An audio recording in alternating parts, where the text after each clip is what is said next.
there are some unspoken rules on set. There's a code that you have to know. And if you're lucky, somebody explain it to you.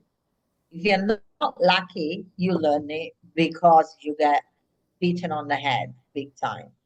If I look at the map of my career, I didn't know when I turned those angles, those corners. I just turned them because something was taking me there. The most important thing in art is the flexibility, particularly in film. Like when we were filming in Austria, the cable car that had in 30 years never broke down. And we come, and that was the day. I love how dance is a metaphor for your life, it seems. Earlier you described your career as a kind of dance between yourself and life, where you also kind of listen to what a project or moment is asking of you. There have been bumpy moments with my actors that if I had used a strict or a rigid structure, I wouldn't have got out of it. I've always thought that a project has its own voice and that I need to listen to that voice. Good morning, everyone. Welcome to Ambitchiously Intelligent. Today we have Flaminia Graziadei. Oh, we're so delighted to have you. Award-winning director, producer, writer, choreographer, and founder of LonRom Film Production. Wow, your journey is so yummy. We're so looking forward to diving into it. So thank you so much for being here. And I want to start with asking you, your journey moved through dance, theater, and then eventually film. What did each medium teach you that you're still carrying into your directing? Well, obviously, the dance background is very much about the body, the movement, the expression in the body, the energy in the body, and it, in my opinion, is a fundamental base also for a good actor, for good acting, and also for good direction, because you have any way to put what is on paper into space, and in the moment in which you block a scene, in a way you are choreographing. So the timing of the movements with the camera, especially for, and I tend to use it quite a bit with Steadicam, it's like a dance in a way. The energy that you put on the scene between the two actors or the group of actors, all of this has got a lot to do with dance and with, in general, with movement and in dance. And also, I have seen a lot that actors have got a problem with using their body at its best. And that is another thing that I tend to use a lot instead, and normally have doubt with their acting. Everybody gets something out of it. It's a synergy, and I think that is very interesting to me. And from my personal experience as an actress, I obviously know where my actors are in that moment. So I know how to act them to get out of them the best in that specific moment. And I tend never to be aggressive or to be or to force them. A lot of times if I see that a line it doesn't adjust really, I adjust the line. I don't force the actor because I know exactly where it comes from. So yeah, I think that there's a lot that I carry with me in my directing work. I just want to ask you, because you went straight into dance and you talked about dancing, how important it is, and movement, which is true. As an actor myself, if it isn't in your body, you're not living it. It just is what it is. Do you use music on set? Do you dance with everyone? Do you do anything like that? No, what I did, I had some intimate scenes, and we were rehearsing those in this last film. We were rehearsing those between these two actresses that literally had met the day before. So what I used for making, we had an intimacy coordinator, but funnily enough, we immediately clicked, myself and the intimacy coordinator, because we decided to use content improvisation as a path to get into a deeper intimacy between them. I don't know if you heard that ever of content improvisation, but it's a type of couple or group dance that basically share the center. So it's very much about trusting the other person, and literally you go from zero to rolling on someone else's body, on someone else that you had never met before, and possibly you're never gonna meet again. And it doesn't matter if you are, I'm quite small, I'm 160. And I had to work sometimes, not had, they say like turn to your left and work with the person on your left. And I had a guy that was a meter 90, and he still worked because it's about harmony, it's about hearing, it's about connection, and it's about trust. So it's actually very interesting. And so to answer your question, no, I don't use music on set. I can't, because it would get back into. So I use it sometimes, yes, but then I have to switch it off for when we shoot. Otherwise, it goes back into the sound. But yeah, I do use certain things in rehearsals or when I block the scene. Yes, I do. Well, rhythm is everything. Yes, it is. I love how dance is a metaphor for your life, it seems. Yeah. And earlier you described your career as a kind of dance between yourself and life, where you also kind of listen to what a project or moment is asking of you. So for those steps maybe that you have to take, rather than following the rigid path. And so was there a specific moment when you realized that listening was a better guide for you than, like sitting down and writing everything and then checking the box every time, something is done? Yeah, I think it's always been a bit like that. In terms, I am transferring what I have done for a long period of time, being a director, choreographer in dance theater, or sometimes it is just theater pieces, into what I do in cinema. So I've always thought that a project that has its own voice, and that I need to listen to that voice, and his own life, its own life, and I have a channel. So I think it's always been like that. And of course, it has been more difficult in cinema to use it the same way, because you got way more people working. I had that, and it wasn't even the biggest. So, but I had sometimes 120, 130 people on set, and they were all waiting for me to say something. But, and that is essential. It's essential that you're very clear, and it's essential that one of the rule number one of cinema is that information needs to circulate. Everybody has to be always up to speed with what's going on and what is going to happen, and so that they can work in advance. But all the word that leads me to that is based on this. So in the moment we are shooting, everything is very clear. Everything, it normally runs pretty smooth.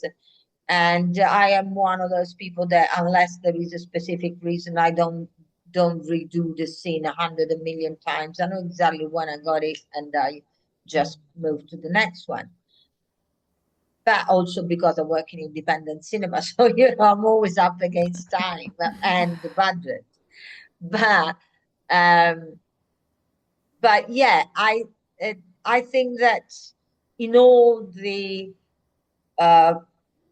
long preparation that leads you to get set, there's a hell of a lot of time in which, if you are in tune, you can work in that way.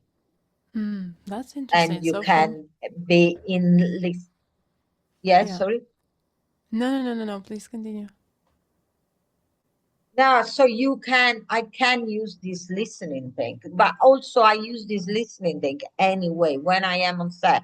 And there have been moments, bumpy moments with my actors that if I had used a strict or a rigid structure, I would have got out of it. I had to be flexible. I had to understand. I had to listen. I had to work with them all the time, not at them, with them. That's what is, in my opinion, the most important thing. And I love that. I love working with my actors. I am one of those directors that actually loves her actors. There are a lot of directors that God knows why they hate them. They are very hard on them. It's like a power journey. It's like a power trip for them. For me, no. Without them, what am I going to do? So true.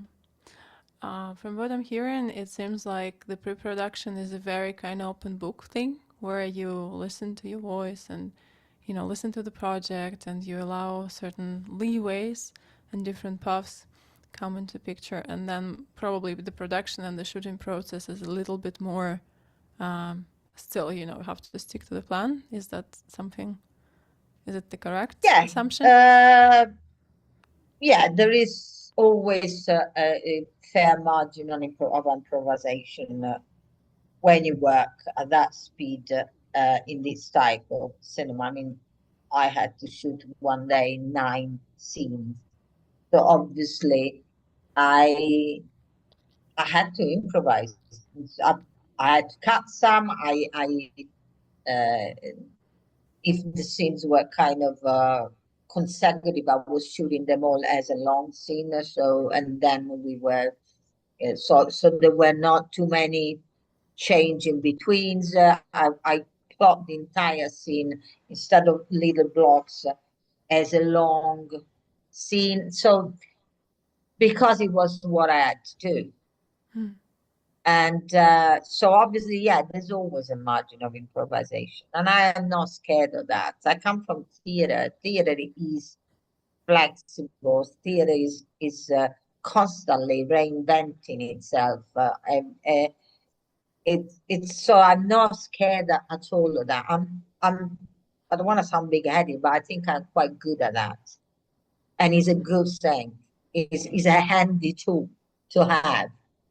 And it's not because I'm God knows what, it's just because of an experience. So it's a good experience to have when you have to apply, that you can apply to certain, moments of, oh my God, what am I going to do here?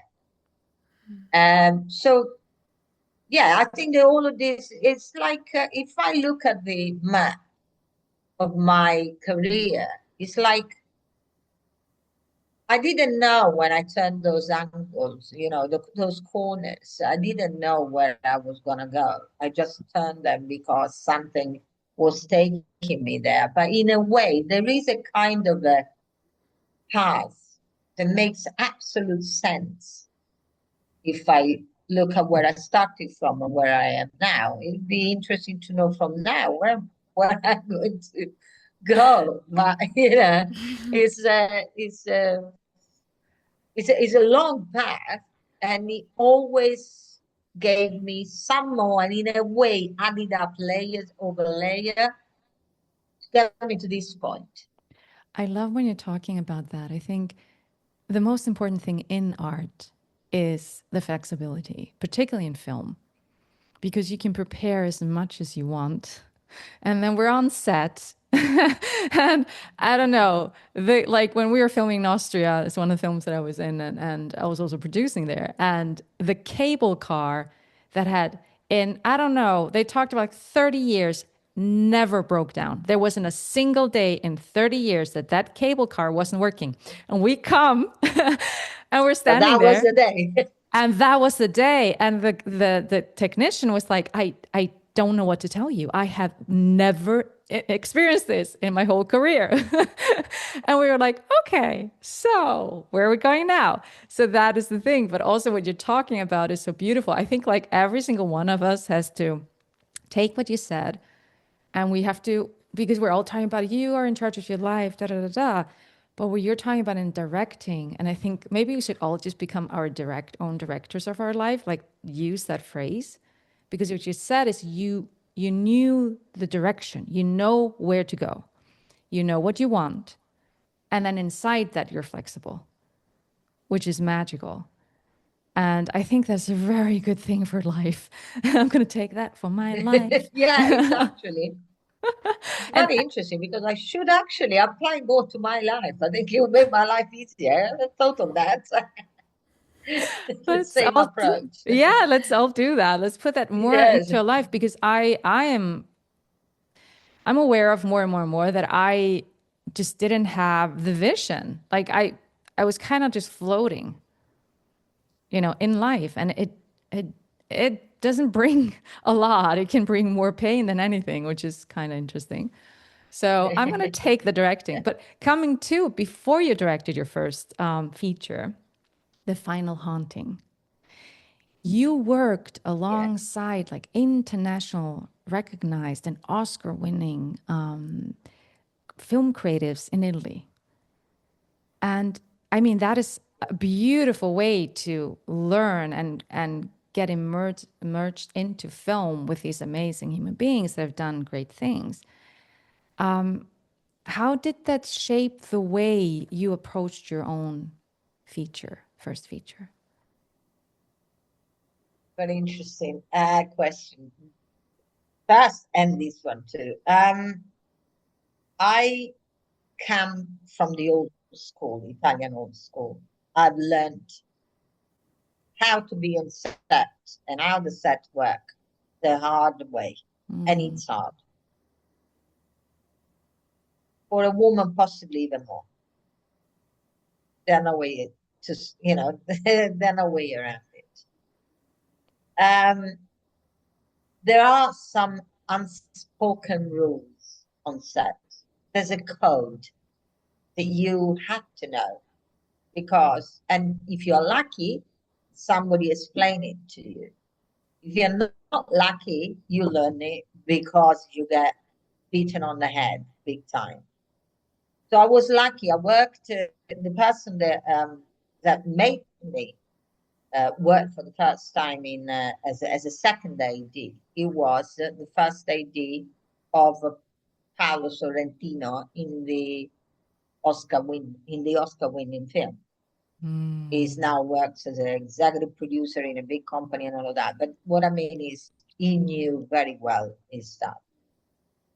And I remember that we were on set the first day, and there was this actress that had to put her jacket on a stand, and the stand at 3 levels. And she put it on the third, and she was supposed for continuity to put it on the first. So we were about to start. And I said, "Oh no, the jacket is on the wrong one." It was a moment of absolute ice cold silence. Then Davide, the first AD, my friend, is like my brother now. He called the prop master, said, do you want to check? And it was like, oh, yeah, okay. And then he took me on one side and he said, listen, do not ever do this, ever again. I know you did it for the right reason, but in one go, you call the mistake from the prop master because it's his duty, a mistake for the continuity person because it's her duty, a mistake from the actress because she should know, And also you called all of that on us, the for once, because obviously the direction department is the one that is in the center, constantly banged with loads of problems. Therefore, once it wasn't our business. I was like, oh my God. And I didn't know. But, and if I hadn't had him to calmly and nicely and kindly explain to me all of these things, it would have taken me 3 times as much and in a much harder way. So all of these together, and this is one thing that a lot of people don't know. I work with many, many people in the crew, and a lot of people, even first ADs, do not know all of that.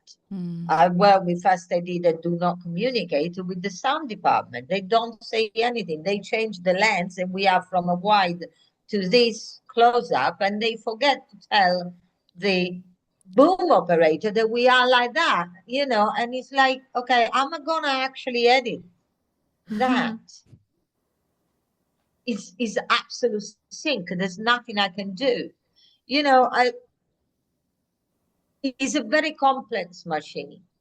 And I have been so lucky that I've learned to really with people that knew very well what to do and how to do it. Obviously, I bring all of this in my way of running the set. But quite frankly, I have not found yet my first AD because most of the time they don't know all of this. You know, in the last film, my first AD was 28, and I was doing 20,000 steps a day, running from video village to set all the time because she was too slow. She didn't know. So obviously, when you run at that speed, you don't have the time to take this person. Yeah, I was trying, but again, you have to be open to learn. Yes, that's the thing. And not take it in a personal way. And instead, a lot of people of certain age, they do take it in a personal way because they think that they know it all. When I started cinema, I was already in my 40s. So about, and I've been doing a lot of things, and I went literally from running a theater festival in London and presenting my own work at Jackson's Lane Theatre, where I was the choreographer, the author, and I was also dancing and all of that, to bringing coffees to the actors on set. It wasn't easy at all. You have to put your ego way away. And it's not easy. But if you want to learn such a complex machine like cinema, like crew, like the way it should work, and you go again, you know where you want to go, you consider yourself lucky because you're there and you are working with this level of people. Shut up and learn. That's the only way. That is so true. Yes. I had my personal experience where I was, kind of in my previous life, so-called the CEO of a company, having personal assistant and like people doing 1,000 errands that I tell them to do, and then coming to set and I don't know one thing. And I have to do millions of errands and I have to ask for how to do them as well. And people are, some are kind, some are not so very kind. And you have to kind of, fidget. That's a very humbling exercise for sure. But you have to be open to that as well, if that's what you're choosing to do in your life. Let's talk about a year in London. And, first of all, congratulations. It's just got its theatrical release, from my understanding, in Italy and is about to be released in the UK as well. What was, some of the most challenging things that you encountered directing that film? I think it's still Right. fresh in your mind. So yeah, very much spill so. some tea. Very much so. Right. So, first of all, it was the amount of time very, very, very limited that I had to make it. There was 4 weeks, and 4 weeks spread between two in London, one in Rome, and just over a week in the south of Italy. So not easy, because as soon as you settle down, you move somewhere else in different countries.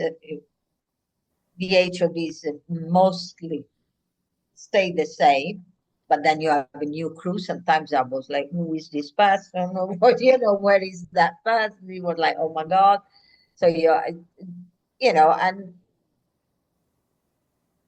again, a crew is something that grows together over the time that you are sharing. So also changing constantly. Some of the people, I mean, I was looking at, because obviously in the editing, I was checking all the credits, and there were some people I couldn't put a face to those names. And this is a regret, because a lot of mistakes have been made. I mean, you don't need in London to call every day a different add to the photographic department. Call one for a week. No, but anyway, so that was one of the challenges, the time. And obviously the budget, because time is given by budget. But and the fact, quite frankly, that I feel like I had it a lot on my shoulders, because I was also the producer. So the co-producer I was a producer for the UK. I am the producer for the UK. But then when we went to Italy, a lot of the production decisions were still coming to me. So I never had the complete time to dedicate my full self only to my creativity and only to that part. I always had something that is more, the right side. Is more the side that takes you to practicalities that were distracting me. And this was actually definitely one of the challenges. I've been incredibly lucky. I had some of the people in the departments, like, for example, costume, makeup, amazing people. I had all of that part, amazing people. And since it's here in London, it's set up on the backdrop of a fashion world, or the British fashion revolution.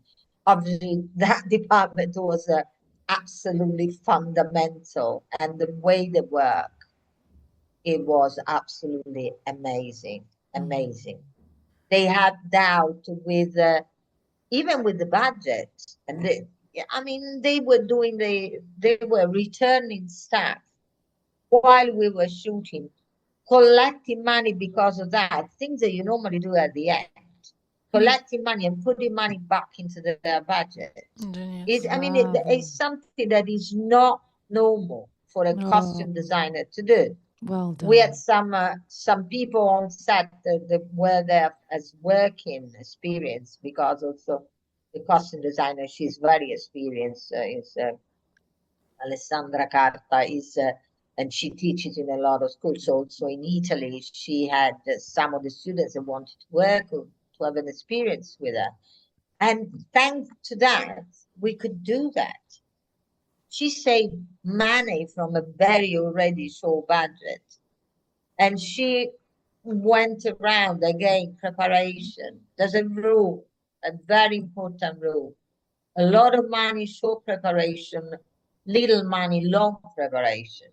Because you need to have the time to shop around and to suss your opportunities and to search. And she had managed to find a lot of up and coming fashion designers that gave us their collections, because I wanted to have I wanted the film to be a bit of a showcase for a lot of young artists. I wanted it to be a bit like, you know, the Chinese dolls that you go, you open one and then you find something else inside and you keep opening. So I wanted it to be a bit like that. So I wanted people to go and watch a movie, but then to find you know, collection that they'd never been seen before, and you know, a bit of a fashion show, or not as much as I would have liked, but unfortunately I ran out of time that day. Music, the music we have, and we created a Spotify list, Name My Year in London soundtrack, and there's the music that's been composed, but the music that we took, and my music supervisor is Pamela Pagano from OML Sync. She had so much, and she had this roster of really good artists, and they gave us their music, and it's really funky, it's really good music. And I am obviously being a dancer, you know, music for me is essential. And then there's a choreography, obviously. You know, I couldn't help myself. So, you know, and then there is an exhibition, and the exhibition is real, with real photos made by a person, again, a young artist. So it was a bit, yeah, a bit of a showcase for a lot of things, and variated in the energy, you know, in what we were showing. And all of the, obviously, this is the backdrop on which there's the main story, you know, the main story lies, which, and the other thing I've been obviously incredibly lucky with has been my two protagonists, and in general all my cast. May I ask you, And what's we the were inspiration behind the movie, really, though?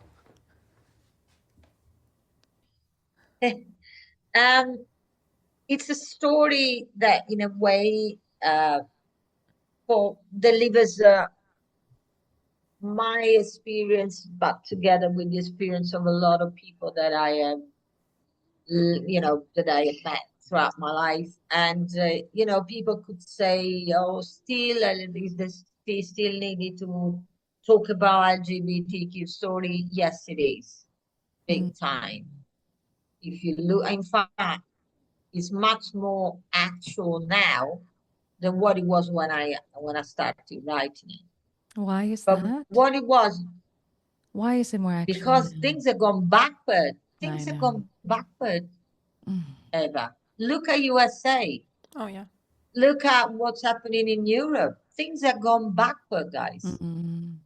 And if that's why we need to carry on talking about things like this. My aim was to normalize a relationship. The way you fall in love with a person is important if she's another woman. Apart from the fact that obviously my young protagonist falls in love with this other protagonist that is drop dead gorgeous, and the entire world falls in love, whatever. Every single woman, straight woman that's so melanin was like, well, I could fall in love with somebody like that. So, you know, so, you know, the idea was to make the audience part for the success of their encounter. Beautiful. And most of the time, I think I have succeeded. There have been a few, I'm not allowed to say, you can cut this if you want, but quite obviously homophobic male. They actually were like, the critic was like, oh, this is absurd. It's not absurd. It's actually a story that is pretty real. And but it doesn't matter, you know, that there are very, very few people that, compared to the most of the people I had. And I think that there was also another thing. Often, lesbian women are portrayed or have been portrayed like submissive and sad and a bit grey and not particularly, powerful or always a bit victims. And that's exactly the opposite of what I wanted to portray. And my women are beautiful, but they are also beautiful, but I mean beautiful in a more all-rounded way. They're independent, they're powerful, they decide, they choose to be what they are. And that to me is something again that is very important to reiterate and reiterate. Women choose. Women are not victim anymore. They still get victimized, but because they are not anymore, because they've grown out of all of that, and there's still a lot of work to do again against all of this, because I still live breed, and unfortunately again he had a bit of a version of tendency, but Italy, for example, is very patriarchal, very led by a patriarchy mentality. So there are a lot of layers in reality underneath this little movie that I made that are actually very close to my heart. There's the sustainability theme, there's the gender fluidity, there's the diversity and inclusion. We have one model that actually is on the catwalk on a wheelchair, and the wheelchair is like lingerie, and this lingerie covers the entire wheelchair, becomes like an installation, an artistic installation. Is gorgeous to watch. So, all of these type of things that are still, in my opinion, very important, because they have not been assimilated in the texture of the society. Wow, I'm very much looking forward to seeing it. I'm very much looking forward. I think it's good, and I think it's good for all of us, and particularly women, because what you're talking about is that we are not victims. I have lived like one for a long time. I wasn't aware of it, but I did. And I have to be accountable for that too. And I think that's also a lot in our heads, that we have to look at ourselves and go like, wait a minute, what are we living? Are we taking charge? Are we giving our power away constantly? So I am very, very, very much looking forward to seeing this film. I think it's going to be really good for me. I hope so. Then you let me know, though. Oh yes, yes. And what I want to go into is that you enter film, you say early 40s, and you do not allow that to stop you. And you even go further, and you founded your own film production in 2012. And yeah. I mean, now that I know you a little bit, I understand, but I still want to ask this question. What motivated you to build it? Because it is a big step to enter the film industry as a woman in her 40s. That's just huge. In Italy, where we know how that is male dominance in the film industry. And then you go like, and hey everyone, you know what? I'm just gonna found a film production. Like, why not? Because I know what I'm doing and it's good. Why did you do it? Because I wanted to do, and because I wanted to escape exactly these discriminations that you are mentioning. So I've always thought, instead of banging my head against the wall or cry or get depressed, there's always another way, and the other way is to position myself in the people that know features, then our and they choose. It wasn't easy. I made, especially because I was already, I had quite an age, but age is something. First of all, to me, age is never been particularly important. I think that what is important is the energy you have, the drive you have, the capabilities you have, what your mind is capable of doing, and if your body obviously is capable of following. But yeah, if I look back, and again, I really don't mean to be big-headed here. I think that every time I really had clear what I wanted to do, I managed to do it. And I'm not necessarily say that I made it big, but I made it. My company is a boutique company. I'm looking to expand. And I'm looking to expand more internationally because I have that. And I got some projects, in my opinion, that lend themselves very much to. But I need also a moment to just... I like to take August completely off and then start again because I need to refresh myself. It's been a long, long journey. It's been 5 years journey, so long time. So yeah, I did it because this is what I am. This is what I do. This is I have a vision of life that I know it probably sounds completely delusional. I don't believe that my life belongs just to me. As an artist, I think that we have the capability of sensing what the universal consciousness of general, where is moving or what's happening. And we tend to anticipate that, to give that input, you know, to the audience, to the people you talk to the way, through the way you live and all of that. So my life, lived just for myself, it'd be meaningless. I don't think I'll ever gonna retire, to be honest. Good. You know, until I can carry on, literally, I carry on.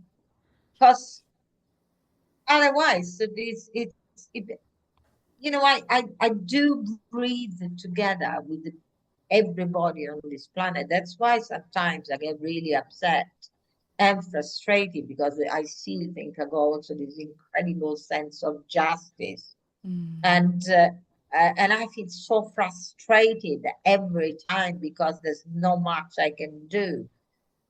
But I can do something maybe because more I go forward into my career, more people I can talk to. And this little film in a small country like Italy that at the moment is run by a bunch of fascists that actually want to keep a lot of things under, instead had the capability of making people talk and think about disability, about sustainability, about lesbian relationship, LGBTQ issues.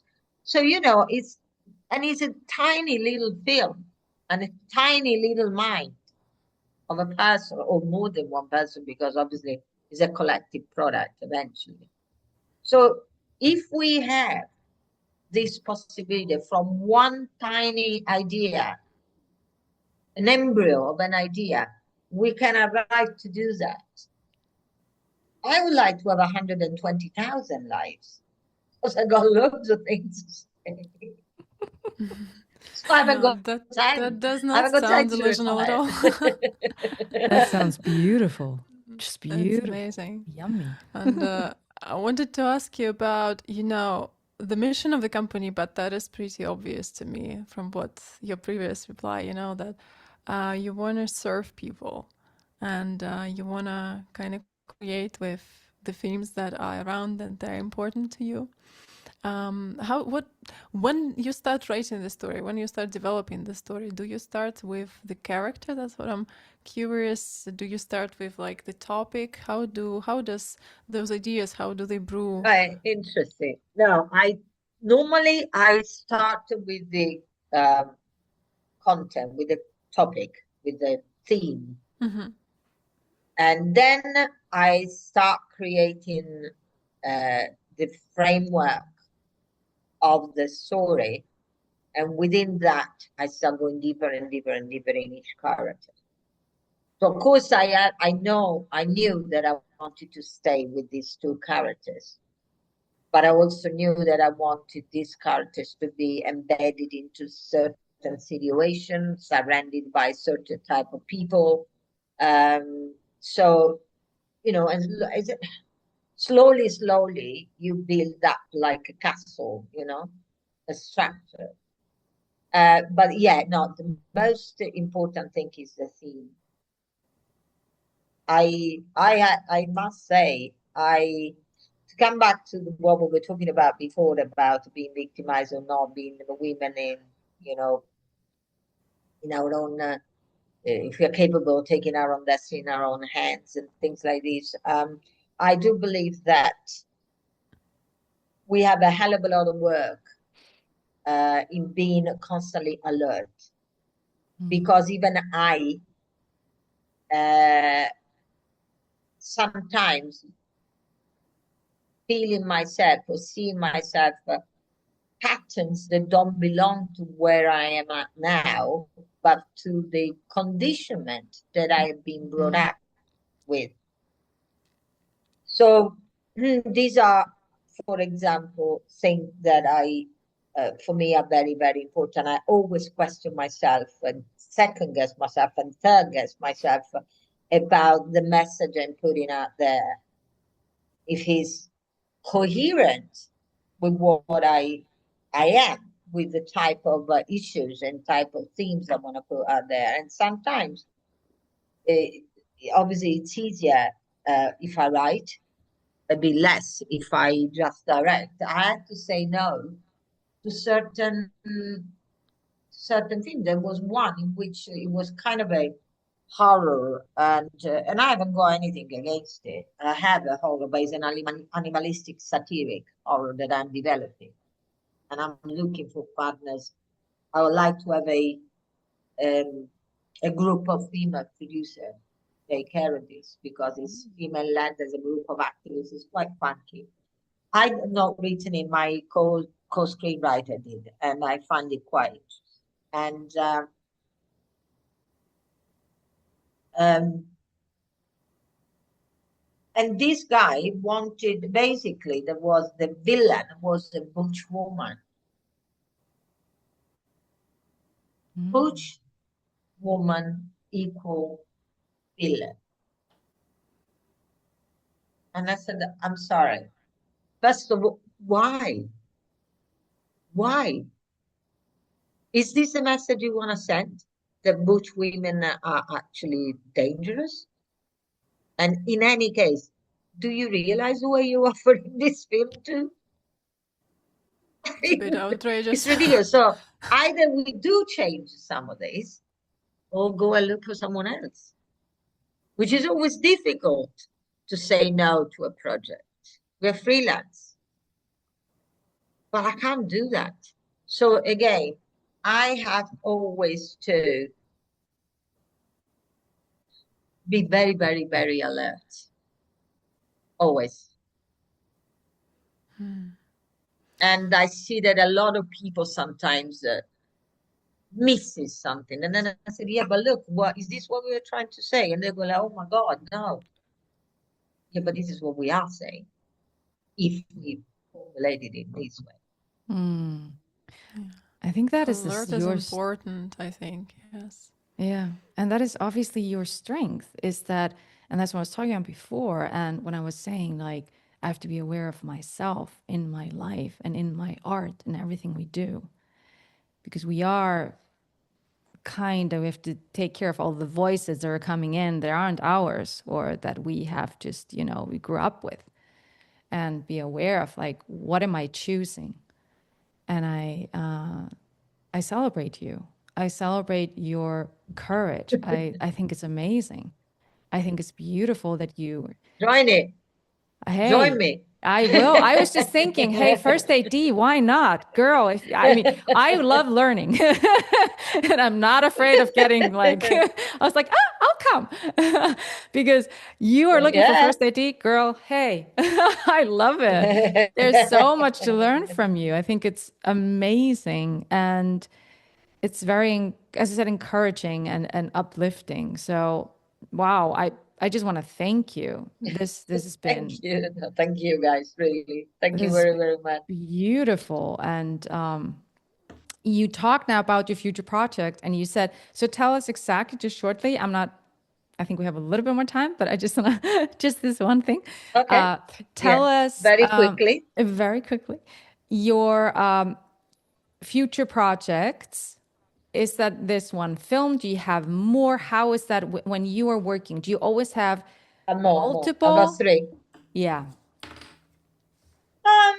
Well, a bit is because that not all of them always go to goal. So obviously you're working simultaneously on more than one. At the moment, the one that probably is going to happen earlier is in 2027. We should shoot Windsor Transition, which is a period drama on the backdrop of set in the period of suffragettes.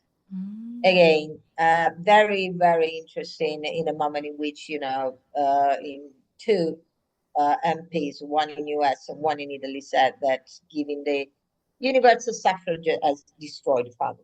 So, you're talking about 1920, 1919, 1920, and we are still there. 2026, you go, man, saying this.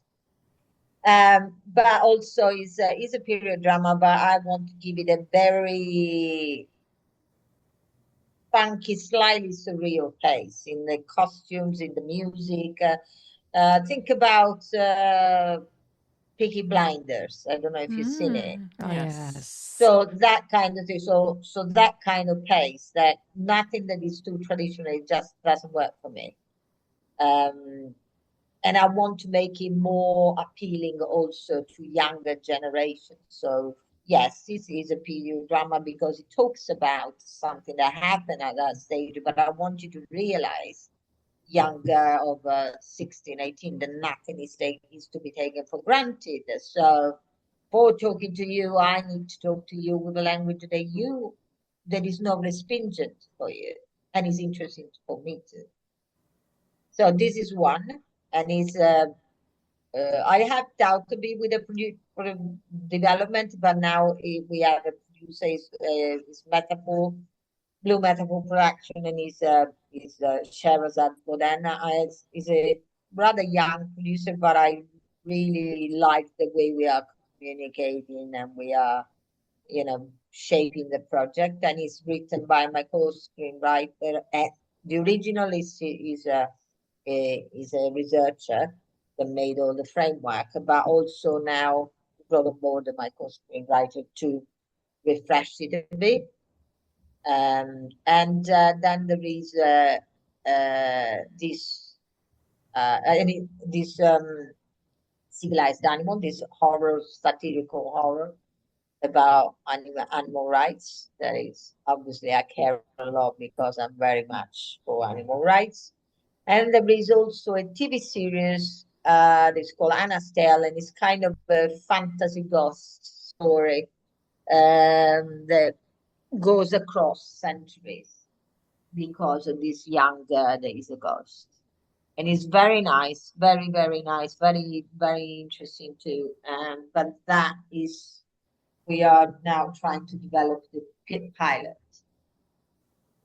And for civilized animal, as I said, we got lock straight, we got the pitch deck. I'm about to make a budget, but I do need, again, because I am directing all of this, I need partnering with producers because I'm not going to do that anymore. That is live and learn. No, I'm not going to be the producer, and I can be the producer behind, but once it starts, I want to be just a director. I don't want to know. So yeah. So Pretty if packed. anybody wants to be create a international or international like group of female producers, contact me because it'd be quite groundbreaking. The project, because all the activists are all female, and also the confection, because how many productions that are made of different production and female producer do you know? On that note, how do people reach out to you? If they, listen to that episode and they find, that they want to work with you, collaborate, reach out. Yeah. What's the best way? Okay, there is my website, which is www.LonRom Film, like London Rom, LonRom Film Productions.com. And there's my email address, which is lonromfilm@yahoo.co.uk. And then there is LonRom Film and Flaminia Graziadei on Instagram. And we will have that all We're in the gonna show put notes. that in the show. I think that's enough. Before you giving so you my much. personal number. Thank you. We're gonna put Thank all you, your guys. credentials, and it's been a pleasure. Thank you so much for your time. Yeah, likewise, really a pleasure. And let me know when this come out. I'd like to, Of to course. share it. Thank you. Yeah. This has been Thank you. amazing. Thank you so much. so much. Ciao. It'd been lovely to meet you.